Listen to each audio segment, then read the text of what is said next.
Ni muciini uyu uri mwena wa Mugutha Juja kaunti-ini ya Kiambu kuria maabitha borithi marahotire kuhithukira thutha wa gukinyirwo iguru rigie mucii uyu gukorwo ri kiganda kia njohi thumu.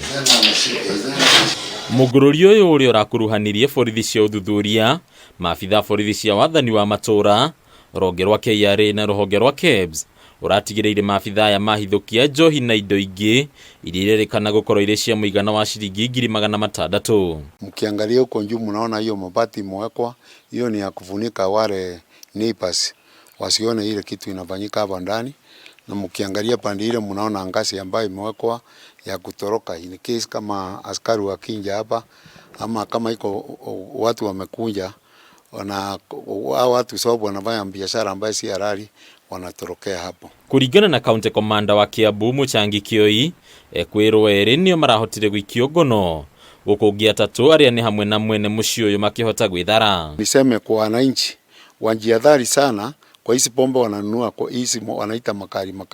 Mmeona vijana wengi wakikunywa hizi pombe wanalala huko kwa barabara, wengine kwa mitaro.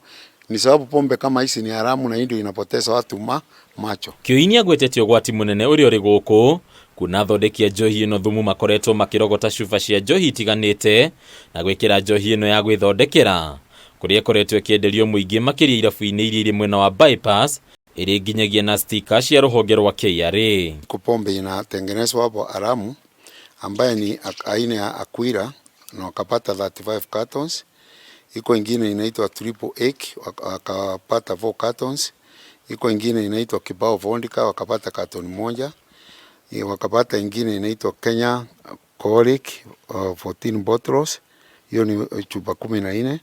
Iko ethanol 70 liters. Nayo mithondekere ya njohi ino ikagwetwo gukorwo iri ugwati kuona ndithingatithĩtie gwikirira ugima mwega wa mwiri. Kwanza maji inapitishwa kwa towel, halafu wakishapitisha kwa towel wanaweka kwa tangi ya pili. Hiyo pombe mingi inauzwa ile ya bypass, na kila siku wanaweza kuuza kama 70 cartons. Na pia hapo nje mtaona tumeweza pia kunasa gari ile ilikuwa inakunjia na ambayo imekuwa ikinja hapa ikichukua hapa inasafirishwa wanaenda kuuza huko. Maabitha aya nimeranĩire gutigirira ni maikia ngono mwene mucii uyu hamwe na andu angi aria marahotire gwithara. Handũ-inĩ ya Kameme TV ritũra kwa ni Bataru wa Mwangi.